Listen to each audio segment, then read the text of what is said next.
Bleeding of radiators.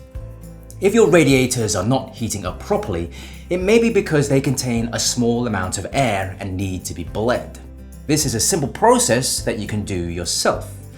First, make sure your heating is switched off and your radiators are cold. To bleed a radiator, you'll need a radiator key, as well as a small plastic tub and some kitchen paper. Find the bleed valve on one of the top corners of the radiator.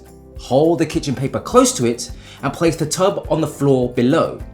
Insert the key into the valve and turn it anti-clockwise to unscrew it slowly. You should hear a small amount of air come out.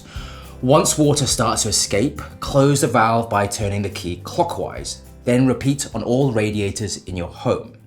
When you've finished, don't forget to check the pressure of your boiler.